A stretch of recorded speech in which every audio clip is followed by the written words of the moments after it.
The Small Rural Hospital Transition Project, or SRHT for short, supports small rural hospitals nationally by providing on-site consultations and education to bridge the gaps between the current healthcare system and the emerging healthcare delivery and payment system. SRHT works with selected hospitals to identify and disseminate financial, operational, or quality improvement best practices and successful strategies to share with other rural hospital and network leaders.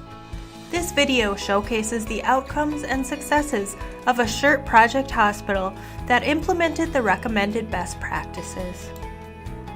Pender Community Hospital is a 21-bed critical access hospital. We also own 4 area medical clinics.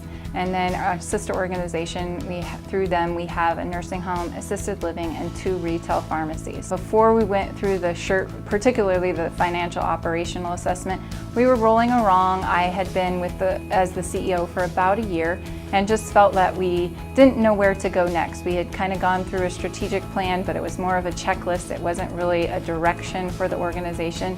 The board is not healthcare background. Once again, getting the expertise to come in here and talk to us about things such as changing over to quality care, and that is very important once again from the outside, and to know where we need to be headed and how hopefully to get there.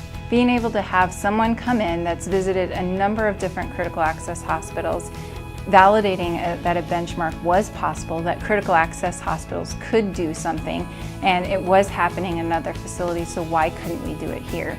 And then we did it, we accomplished it. So prior to the SRHT project, we knew we had a lot of good things going on and a lot of good people working here and things we knew we wanted to implement, but we just didn't quite have the structure in place to prioritize and make those things happen.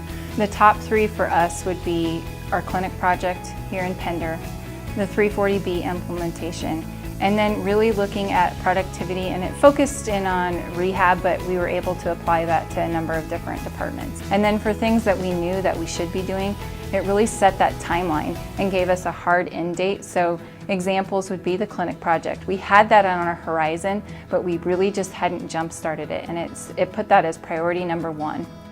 Another example would be 340B. We knew it was out there, we knew we should be participating, but we hadn't really taken the initiative to get it off the ground and get it rolling. So through both assessments, we were able to put things down on paper, give them timelines, assign them to people, and really just see that kick off and go to the next level. That very first year, we were able to turn it around. That was a material difference to us as an organization. It allows us to purchase technologies to allow us to compete with the bigger hospitals and keep up with technology. Since then, we've also added other pharmacies to that repertoire and add to that volume. We really found that it's important in achieving our goals to be transparent as possible, to share accomplishments and best practices or lessons learned through other departments. There are a lot of things that can translate from department to department and facility to facility. We want to make sure that we are sharing those best practices throughout the organization. We were able to transition radiology to focus on more of its imaging services. And then one of their big projects was to bring our MRI services in-house. We knew that we needed to have at least 11 MRIs on a monthly basis in order to make that project cash flow. And then it just took off after that. So we've never been below that expected 11 threshold. We were able to really just ramp up our imaging services, and it really impacted all of our imaging services by bringing that one service in-house. Then the other thing that we were able to do is we were able to purchase digital mammography. So, and then we're able to compete with the Sioux Cities, the Lincolns, the Omahas, because we have that service available to our patients right here locally.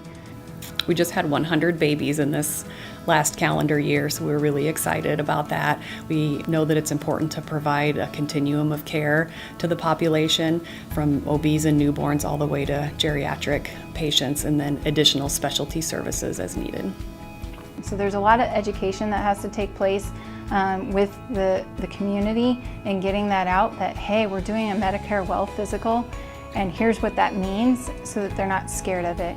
But then we're also seeing good care outcomes because of that. We're catching things earlier. We're getting people the help that they need and changing that mindset. Now it becomes routine. It's just like a well baby visit that people just do it because that's part of their healthcare routine. I think it's very important for other hospitals and their boards to move to a value-based system. One, I think it's just the right thing for our communities and our nation to move to. We've done it the other way for so long. It's going to take some changes to get there and get there profitably, but I think they're going to be left behind and by doing it the old way. I think we need to train our communities, our individuals in our communities, and train our staff so that we're treating people ahead of time and trying to keep them healthy versus just reacting when they become sick.